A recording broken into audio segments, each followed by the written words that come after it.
बलराम जी।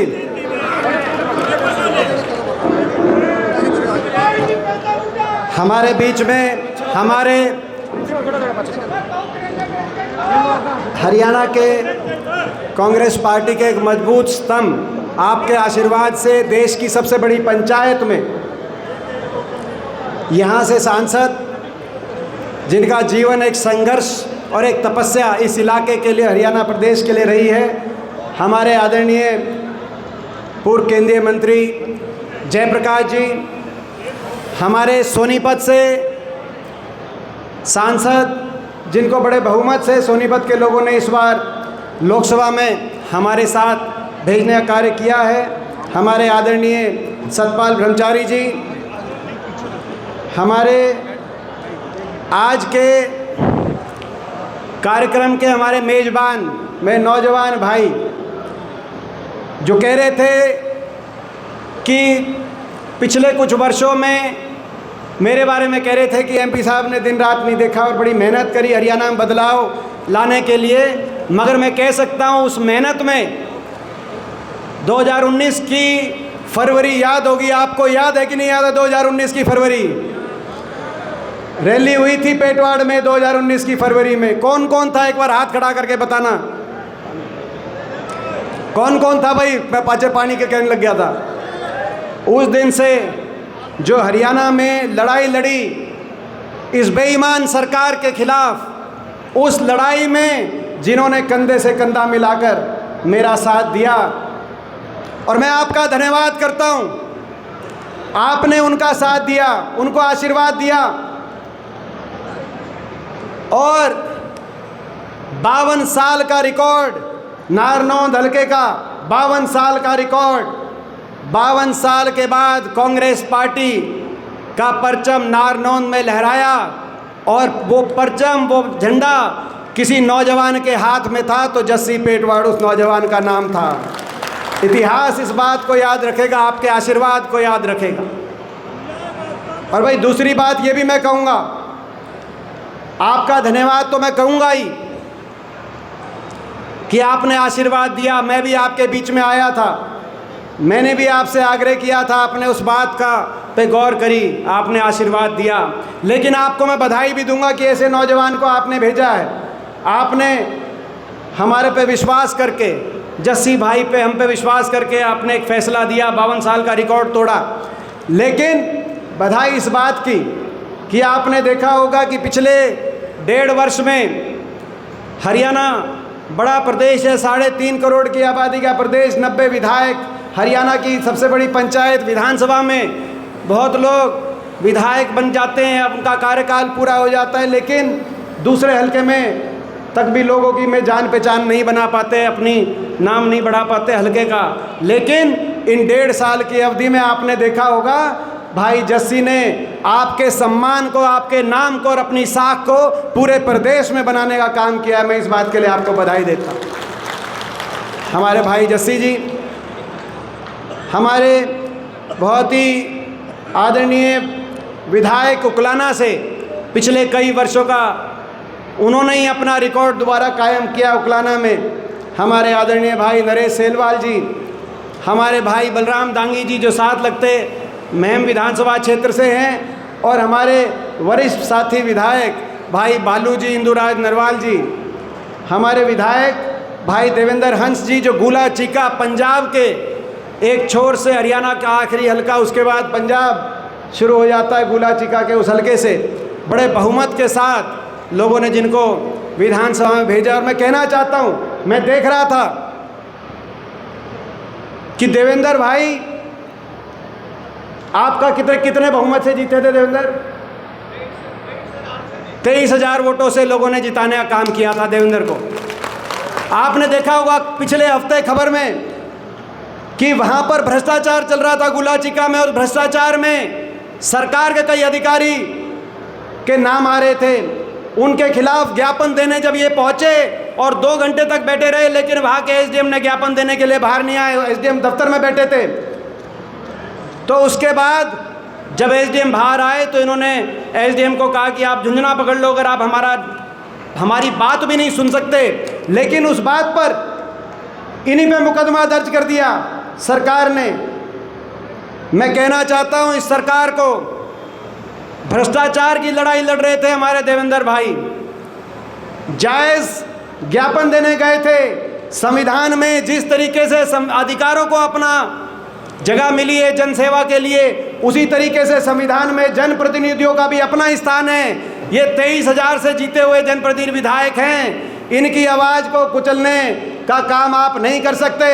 और उस अधिकारी को भी कहना चाहता हूँ, वो अधिकारी भी होश में आए। इस सरकार ने जब ये मुकदमा इनके खिलाफ दर्ज कराने का काम किया है, जो लड़ाई लड़नी पड़ेगी लड़ेंगे, जब तक ये मुकदमा वापस नहीं होगा और भ्रष्टाचारियों पे मुकदमा नहीं बनेगा उल्ला चिका के अंदर। देवेंद्र, हम आपके साथ हैं, आपको चिंता करने की जरूरत नहीं। हमारे पूर्व विधायक सुभाष गांगुली जी, पूर्व मंत्री सुभाष गोयल जी, बलबीर वाल्मीकि जी पूर्व विधायक, रामबज लोधर जी पूर्व मंत्री, राहुल मक्कड़ जी हासी से हमारे जो प्रत्याशी रहे, करनाल जिले से प्रधान राजेश जी, राजेंद्र सूरा जी, टेलूराम जांगड़ा जी, सुमन शर्मा जी, तेजवीर पुनिया जी, कालू पंडित जी, रणदीप लोहान जी, नरेंद्र गागड़वास जी, विजेंद्र पंगाल जी, सत्येंद्र सारन जी, मोहित मलिक जी हमारे जिला पार्षद, अजमेर नायक जी, रतन भटगुजर जी, हमारे एससी के प्रधान विकास ढांडा जी, सोहिन बाटला जी, संतोष जून जी, राजेश ओढ़ जी, रोहित दलाल जी, राजेंद्र चहल जी, तेजी मान जी, सभी पिता तुल्य बुजुर्ग नौजवान साथी, माताओं और बहनों, सबसे पहले मैं हाथ जोड़कर आपका एक बार फिर धन्यवाद करता हूँ। भाई हमारे सत्येंद्र सारन जी नौजवान साथी, उनका नाम कैसे रह गया, पहले लेना चाहिए था सत्येंद्र सारन का नाम। हमारे भाई, आप सबका मैं धन्यवाद करता हूँ ऐतिहासिक फैसले के लिए और आज के लिए भी। क्या टाइम हो गया, घड़ी देख के टाइम बताना बस। लगभग 3 सुबह से आप बैठे हो, हजारों की संख्या में आप आए हो भाई जस्सी को आशीर्वाद देने और हमारा हौसला बढ़ाने के लिए आप आए हो कि नहीं आए हो? और ये मैं इसीलिए आपका धन्यवाद कर रहा हूँ, इसी आपके आशीर्वाद ने 52 साल का इतिहास रचा था नारनौंद हलके में, और यही आपका आशीर्वाद हमारा हौसला बढ़ाता है। एक बात बताओ, थारा हौसला मारे से है और मारा हौसला थारे से है कि नहीं है? मैं पूछना चाहता हूँ। हमारा हौसला आपसे, क्योंकि बीजेपी ये बेईमान सरकार, ये बेईमानों की सरकार जिन्होंने इतना नुकसान पहुंचा दिया आज प्रदेश को, देश को, जाति धर्म में बांटकर, साम दाम दंड भेद से सत्ता पर काबिज होकर जनता की भावना और जनता के खिलाफ चलने वाली ये सरकार, जब इस सरकार से लड़ाई लड़ते हैं तो इनके पास धन बल है, इनके पास मीडिया बल है, इनके पास तंत्र बल है, इनके पास यंत्र बल है, इनके पास षड्यंत्र बल है, और हमारे पास कुछ है तो आपके आशीर्वाद का दिया हुआ हौसला है, और उस हौसले से लड़ते हैं जिसको आज आपने बढ़ाने का काम किया। मैं आपका धन्यवाद करता हूँ। एक लक्ष्य में तो आपको सफलता मिली कि यहाँ से इतिहास बना, लेकिन मुझे पता है कि आपके दिल में टीस इस बात की रह गई कि जो दूसरा लक्ष्य था कि चंडीगढ़ में आपकी सरकार बने, वो लक्ष्य प्राप्त नहीं हो पाया। आपके दिलों में इस बात की टीस है, और वो इसीलिए है क्योंकि ये जनभावना से सरकार नहीं बनी। आप भी जानते हैं, हम भी जानते हैं, हरियाणा में माहौल कुछ और था, नतीजा कुछ और आया। आया कि नहीं आया? माहौल कुछ और था, नतीजा कुछ और आया। हरियाणा में ये जनभावना से बनी हुई सरकार नहीं, जनभावना बदलाव की थी। इसका सबसे पहला सबूत था कि 10 साल के मुख्यमंत्री मनोहर लाल खट्टर जी को बीजेपी ने खुद बदलना पड़ा। चुनाव से पहले अगर अच्छे काम किए होते, जनता साथ होती, तो अपने मुख्यमंत्री को नहीं बदलते, लेकिन बदलना पड़ा। और बदलने के बाद भी आपकी और हमारी तपस्या, मेहनत, पूरे प्रदेश में कांग्रेस के पक्ष का माहौल, हर देश प्रदेश का ओपिनियन पोल, चुनाव से पहले कोई भी सर्वे आए, सारे सर्वे में एक तरफा कांग्रेस पार्टी की जीत दिखाई जा रही थी। अकेला हरियाणा प्रदेश एक ऐसा प्रदेश जिसमें विधानसभा चुनाव में जितने सर्वे आए सारे सर्वों में कांग्रेस पार्टी की बड़ी जीत दिखाई जा रही थी। उसके बाद जिस दिन गिनती हुई उस दिन गिनती भी सुबह जब गिनती शुरू हुई कांग्रेस पार्टी आगे थी, बीच में एक आंकड़ा रुक गया 2 घंटे तक, और बाद में जब नतीजा आया तो बीजेपी की सरकार बन गई। पोस्टल बैलेट में हरियाणा प्रदेश में जो पोस्टल बैलेट का नतीजा आता है वही नतीजा सरकार का बनता है। 2009 में कांग्रेस पार्टी पोस्टल बैलेट में जीती, कांग्रेस की सरकार बनी। 14 में बीजेपी को पोस्टल बैलेट में जीती, बीजेपी की सरकार बनी। 19 में पोस्टल बैलेट में बीजेपी जीती, बीजेपी की सरकार बनी। मगर 2024 में 76 हलकों में पोस्टल बैलेट में कांग्रेस पार्टी की जीत हुई, लेकिन जब मशीन खुली तो सरकार बीजेपी की बनी। आपने देखा नतीजा पलट गया। और ये बीजेपी वालों को भी पता है ये सरकार कैसे बनी है। आपको याद होगा नायब सैनी जी से जब पूछा गया वोटिंग के बाद और गिनती से पहले, नायब सैनी जी से जब पूछा गया कि सरकार बनेगी ऐसा कैसे विश्वास आपको है क्योंकि सारे सर्वे आपको हरा रहे हैं, तो वो ये कह सकते थे कि चुनाव प्रचार में सारे हरियाणा में घूमे और लोगों ने बड़ा साथ दिया, आशीर्वाद दिया, इसीलिए विश्वास है। ऐसा नहीं कहा उन्होंने। क्या कहा नायब सैनी जी ने?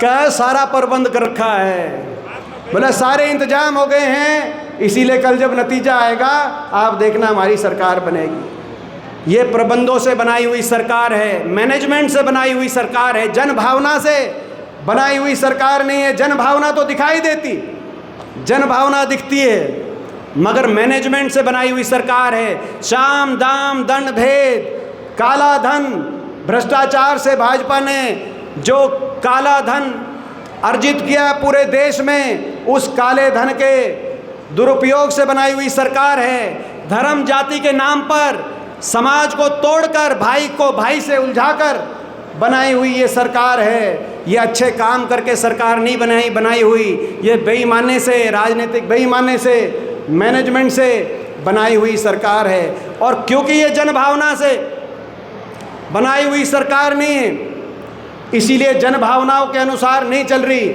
लेकिन मैं आपको फिर बधाई देता हूँ, जहाँ पूरे प्रदेश में तो भाजपा के काले धन की शक्ति ने जनशक्ति को, पूरे प्रदेश में काले धन की शक्ति से जनशक्ति को पछाड़ने का काम भाजपा ने किया। यहाँ जो धन शक्ति थी, यहाँ धन शक्ति को आपने अपनी जनशक्ति से हराने का नारनौंद में काम किया। मैं आपको बधाई देता हूँ। मैं यहाँ के उम्मीदवार के बारे में ज़्यादा कुछ नहीं कहूँगा, जो बीजेपी के उम्मीदवार थे आप जानते हो, उनके बारे में मुझे कहने की ज़रूरत नहीं है। उनके बारे में उनका इतिहास ही बता देगा। ठीक बात है ना? उनके बारे में हमारा और उनका इतिहास ही बता देगा, मुझे कहने की ज़रूरत नहीं। लेकिन यहाँ आपने धनशक्ति को ज़रूर हराया। लेकिन प्रदेश में जन भावनाओं को मैनेज करके, जन भावनाओं को चुराकर बनाई हुई सरकार है। इसीलिए जन भावनाओं के अनुसार सरकार नहीं चल रही। जनता को धोखा दे के सरकार चल रही है, हर वर्ग को धोखा दे के सरकार चल रही है। आपने देखा जब चुनाव चल रहा था, नायब सैनी जी कहते थे चुनाव जैसे ही ख़त्म होगा 8 अक्टूबर से 3100 में एमएसपी बढ़ाकर धान खरीदने का काम करेंगे। मगर सरकार बनते ही भूल गए किसान को। एमएसपी भी 3100 करने की बात तो दूर है, एमएसपी पे भी किसान का धान नहीं खरीदने का कार्य किया। ना धान एमएसपी पे गया, ना बाजरा एमएसपी पे गया, ना नरमा एमएसपी पे खरीदने का कार्य किया। 24 फसलों की ये बात करते हैं, जन भावनाओं से नहीं है। उनको पता है सरकार बन गई मैनेजमेंट से, अब कोई ज़रूरत नहीं जनता की। किसान की उपज एमएसपी पे लेने का कार्य नहीं किया। जब बारिश हुई, पहली ऐसी सरकार, निकम्मी सरकार, जब बारिश हुई, जल भराव में इतना नुकसान हुआ किसान का, तो जल भराव में जैसे जस्सी बता रहे थे, पंजीकृत पोर्टल पे करा लिए 5.5 लाख किसान, जिसमें से मात्र 50,000 को, वो भी 6,000 रुपये के प्रति एकड़ के हिसाब से मुआवजा देने का काम इस सरकार ने किया। मैं सवाल पूछता हूँ, जब कांग्रेस की सरकार थी हमारे समय पंजाब में प्रति एकड़ जितना मुआवजा मिलता था खराबे का, उससे दुगना मुआवजा उस समय हरियाणा में देश में सबसे ज़्यादा मिलता था। और आज पंजाब की सरकार में 20,000 रुपये प्रति एकड़ का मिनिमम मुआवजा देने का काम पंजाब की सरकार में हुआ, लेकिन हरियाणा में 6,000 मुआवजा। ऐसा क्या फ़र्क है पंजाब और हरियाणा में? यहाँ तो डबल इंजन की सरकार है, यहाँ तो नीचे भी बीजेपी की है ऊपर भी बीजेपी की है। यही कसूर है क्या हरियाणा का? किसान को भूल गए। जब चुनाव चल रहा था गरीब आदमी को दिखाने के लिए कहा कि हुड्डा सरकार के 100-100 गज के एससी समाज के, बैकवर्ड समाज के जो 4 लाख परिवारों को 100-100 गज के प्लॉट मिले थे, उस फैसले को आगे बढ़ाएंगे।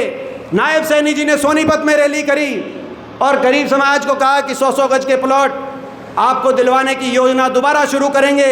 आज चुनाव को पूरे हुए 1.5 साल हो गया, गरीब आदमी को भूल गए, उस योजना का जिक्र नहीं। जब चुनाव चल रहा था हर आदमी का बीपीएल कार्ड केवल वोट लेने के लिए बनवाने का काम हुआ। हरियाणा में 51 लाख बीपीएल कार्ड बन गए। लगभग 75% हरियाणा की आबादी को बीपीएल में कार्ड बनवाने का इन्होंने काम किया। लेकिन जब चुनाव हो गया, चुनाव खत्म हो गया, खत्म होते ही एक राशन बंटने के बाद 15 लाख कार्ड कट चुके हैं और हर महीने लाखों की तादाद में कार्ड कट रहे हैं। वोट मिल गई, किसान को भूल गए, वोट मिल गई, गरीब आदमी को भूल गए, वोट मिल गई, हमारी माताओं बहनों को भूल गए। 2100 कहा था 1 नवंबर 2024 से सरकार बनते ही लाडो कांग्रेस की जो योजना कांग्रेस के घोषणा पत्र में हमने कहा कि कर्नाटक और तेलंगाना में हमारी सरकारें 2100 रुपये प्रति माह हर महिला को देने का काम कर रही हैं। बीजेपी ने कहा हम भी करेंगे। लेकिन मैं पूछना चाहता हूं, हमारी मातृशक्ति बैठी है, कितनी महिलाओं के पास 2100 रुपये की पेंशन आई? आपके सामने है। चुनाव होते ही 85 लाख महिलाओं का पहले टारगेट रखा था, 85 लाख से घटाकर 5-7 लाख महिलाओं पे कहा कि केवल 5-7 लाख महिलाओं में, और उन महिलाओं को भी ये कहा कि 2100 नहीं देंगे, 1000 देंगे, और 1000 आने वाले समय में अगली सरकार देगी। कि भाई 1000 अब देंगे, 1000 हमारी अगली बार सरकार देगी। वो बीजेपी वाले भूल जाए, यानी कि आगे भी देंगे तो आगे तो आपकी सरकार बनेगी, कांग्रेस पार्टी की सरकार बनेगी, आके हम इनका वायदा पूरा करना पड़ेगा। आपने देखा महिलाओं को भूल गए, बड़े बुजुर्गों को कहा था। जब हम कह रहे थे 1 नवंबर से इसी अनाज मंडी में मैं कह के गया था कि नहीं गया था कि 1 नवंबर से सरकार बनेगी, 1 नवंबर 2024 से 6000 बुढ़ापा पेंशन मिलेगी।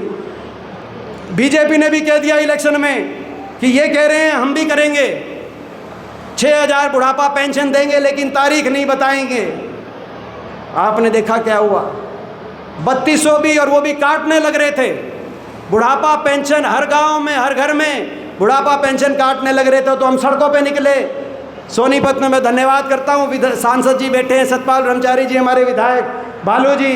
सोनीपत में हमने धरना रखा और ये कहा कि अगर ये बुढ़ापा पेंशन अगर कटी, पहला धरना सोनीपत में है और दूसरा धरना नायब जी के, मुख्यमंत्री जी के निवास स्थान पर चंडीगढ़ में रखेंगे, तब जाके पेंशन। इन्होंने अभी उस फैसले को टेम्परेरी मतलब अस्थाई तौर पर उस फैसले को स्थगित करने का काम किया। तो लड़ाई लड़नी पड़ेगी, जैसे लड़ाई 3 काले कानूनों के खिलाफ लड़ी। इनको जनता की परवाह नहीं है। 750 हमारे भाई किसान शहीद हो गए, लेकिन ये 1 साल तक इनको जनता की परवाह नहीं है। जनता की उस सरकार को परवाह होती है जो जन भावनाओं से बनी होती है। जन भावनाएं वो होती हैं जो चुनाव से पहले माहौल बनता है कि इस पार्टी की सरकार बनाना चाहते हैं, मगर जो अपने काले धन से, मैनेजमेंट से सरकार बनी हो, वो जनता की परवाह करके नहीं चलती। ये सरकार बनी है यंत्र से, यंत्र समझ गए, ये सरकार बनी है तंत्र से। चुनाव आयोग, राहुल जी ने प्रेस कॉन्फ्रेंस करके बताया कि चुनाव आयोग किस तरीके से आज भाजपा की कठपुतली के रूप में काम कर रहा है।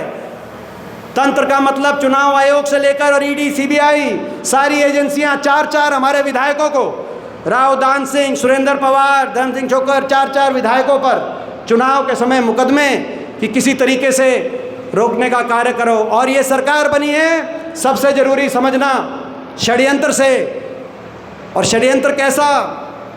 षड्यंत्र ऐसा, और षड्यंत्र में कौन कौन शामिल हैं? षड्यंत्र में वो शामिल हैं जो चाहते थे कि हरियाणा में हुड्डा साहब के नेतृत्व में कांग्रेस की सरकार ना बने, हरियाणा के अंदर भाजपा की ही सरकार रहे। पर्दे के पीछे जो मिले हुए थे वो षड्यंत्रकारी। मैं हर चुनाव की रैली में कहता था कि इन निर्दलियों से बचना, इन इनेलो वालों से बचना, इन जेजेपी वालों को से बचना। इनका एक ही टारगेट है कि किसी तरीके से विपक्ष की वोट में सेंध लगाएं, किसी तरीके से कांग्रेस की वोट में सेंध लगाएं, कांग्रेस की सरकार को से रोकने से बचें। इनका एक ही टारगेट था कि सरकार कांग्रेस की कहीं ना बन जाए। और यही षड्यंत्रकारी, आपने देखा होगा, धीरे धीरे सच सामने आता है। मैं पूछना चाहता हूँ, गोपाल कांडा ने जब वो बयान दिया, क्या कसर बच जाती है? गोपाल कांडा ने कहा कि खट्टर साहब ने ये आदेश दिए हैं, कुछ भी करना पड़ जाए, अभय सिंह चौटाला उनके लड़के को जिताने का काम करो रानिया से। गोपाल कांडा का वो बयान आपने देखा हो। सिरसा वालों को जाके पूछना कि सिरसा में, पहली बार मैं धन्यवाद सिरसा वालों का भी करता हूं, सिरसा और फतेहाबाद की 8 सीटों में से 6 सीट कांग्रेस पार्टी को जिताने का काम किया। एलनाबाद से लेकर फतेहाबाद तक कांग्रेस पार्टी को जिताने का काम किया। लेकिन जो 2 सीट डबवाली और रानिया 600 वोट से और कितनी वोट से रह गई, वो वही सीट थी जहां ये षड्यंत्रकारी भाजपा से मिलकर पर्दे के पीछे हाथ उठाकर, और आपने मनीष ग्रोवर का भी बयान देखा होगा, जिन्होंने कहा कि हुड्डा साहब को रोकने के लिए और कांग्रेस को रोकने के लिए इनेलो से हम वही प्रत्याशी दिलवाते हैं जो प्रत्याशी कांग्रेस की वोट और विपक्ष की वोट में थोड़ी बहुत सेंध लगाएं और बीजेपी का रास्ता बनाएं। यही बात निर्दलियों की थी, मैं सभी की नहीं कहता, यही बात निर्दलियों की थी। ये निर्दलीय, इनको कौन फंडिंग कर रहा था? धन शक्ति जो बीजेपी ने अर्जित करी है, भाजपा जिनका खाता 2024 में 11,000 करोड़ का डिक्लेयर्ड खाता, काला धन अलग, दूसरी तरफ कांग्रेस पार्टी जिसका देश में 133 करोड़ रुपए का हमारा खाता। और ईमानदार वो कहला रहे हैं क्योंकि मीडिया भी इनके साथ है। कौन फंडिंग कर रहा था? मुकाबला। इसीलिए बहुत शातिर लोगों के साथ है। हमारी लड़ाई अच्छाई और सच्चाई की है। ये बेईमाने से, हर तरीके से समाज का, प्रदेश का नुकसान करके ये सत्ता पे काबिज वाले होने वाले लोग हैं। आज नौजवान के भविष्य की चिंता हरियाणा में, देश में सबसे ज़्यादा बेरोजगारी हरियाणा में, सबसे ज़्यादा नशा हरियाणा में, सबसे ज़्यादा विदेशों में पलायन डंकी के रास्ते कोई कर रहा है तो हरियाणा के नौजवान, सबसे ज़्यादा अपराध की तरफ कहीं का नौजवान बढ़ रहा है तो हरियाणा का नौजवान। ऐसे अपराध, इतने गैंग्स, अगली पीढ़ी की लिए चिंता होती है। दनादन गोलियां चल रही हैं चौराहों पे हरियाणा में, और हरियाणा में नौजवान कहाँ जाए, क्या काम करे? बड़े बड़े प्रोजेक्ट जो विकास के, जो हमारे समय हरियाणा के लिए मंजूर हुए थे, एयरपोर्ट बनना था हांसी और महम के बीच में, आज वो नोएडा चला गया। लाखों करोड़ का निवेश होता, हमारे नौजवान को मौका मिलता। रेल कोच फैक्ट्री आनी थी, वो बनारस चली गई। बड़े बड़े प्रोजेक्ट दूसरे प्रदेशों में चले गए, और HPSC की लिस्ट आती है तो उसमें आधे से ज़्यादा पद या तो खाली रह जाते हैं, या आधे से ज़्यादा हरियाणा के बाहर के बच्चों को, हरियाणा के बच्चों के ऊपर प्राथमिकता मिलती है। मैं पूछना चाहता हूँ, HPSC एक ऐसी संस्था, 28 प्रदेशों में अकेला हरियाणा प्रदेश, जिसका चेयरमैन भी हरियाणा के बाहर के प्रदेश का बनाने का काम हुआ है, 28 प्रदेशों में, क्योंकि हरियाणा की जनता की परवाह नहीं है, इसीलिए पंजाब में वोट मांग रहे हैं। मैं देख रहा हूँ मुख्यमंत्री जी कह रहे थे पंजाब में कि पंजाब को गैंगस्टर मुक्त करा देंगे, पहले हरियाणा को तो कराओ। कह रहे थे नायब सैनी जी, पंजाब में जाकर नायब जी कह रहे थे कि पंजाब को विकास में देश में नंबर 1 बना देंगे। अरे हरियाणा के लोगों ने क्या कसूर कर रखा है? हरियाणा क्यों देश में नंबर 1 नहीं बन सकता? हरियाणा के लोगों को ये भूल चुके हैं, इसीलिए लड़ाई दोबारा लड़नी पड़ेगी। सच्चाई और अच्छाई की लड़ाई है हमारी लड़ाई। 36 बिरादरी में आपस में प्यार हो, हर धर्म में आपस में सम्मान हो, सबको साथ लेकर अगली पीढ़ी आगे बढ़े, अच्छे उज्जवल भविष्य अगली पीढ़ी का हो, इस बात की लड़ाई है। मगर शातिर लोगों से लड़ाई है, ऐसे लोगों से लड़ाई है जिनसे दोबारा से आपको और हमको, अभी कह रहे थे सभी विधायकों ने कहा, जस्सी भी कह रहे थे, सभी विधायकों ने कहा, भाई जस्सी ने भी कहा कि एमपी साहब आप दोबारा संघर्ष करो। मैं एक बात कहना चाहता हूं आपके बीच में, जो पिछले 5 साल लड़ाई लड़ी गई, आपने और हमने बहुत तपस्या करी। आपकी तपस्या में कोई कमी नहीं थी, आपकी तपस्या में कमी नहीं थी। मैंने भी अपनी तरफ से दिन रात घर बार छोड़कर, दिन रात जितना हो सकता था लड़ाई लड़ी। सारे औजार भाजपा के पास हैं, लेकिन संसद से लेकर सड़क तक, गांव से लेकर ढाणी तक, कोई रात को भी किसी ने कहा कि भाई फला जगह मोटरसाइकिल पे के बीच खेत में पहुंच के बात करो, मैंने एक दिन भी घर का मुंह नहीं देखा। जो मेहनत कर सकता था, आप भी जानते हो कि मेहनत करने में कोई कमी, मैंने अपनी तरफ से पूरा प्रयास किया। लेकिन अगर गुंजाइश होगी तो और मेहनत करेंगे।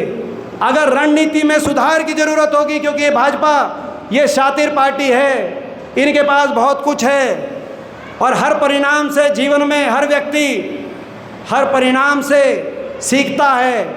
कुछ आप भी सीखे हो, कौन षड्यंत्रकारी इनके साथ मिले हुए हैं वो आपको भी समझ में आई होगी, कुछ हमारी भी समझ में आई है। जहाँ रणनीति बदलने की ज़रूरत होगी वो रणनीति में भी बदलाव करेंगे, जहाँ मेहनत में गुंजाइश होगी।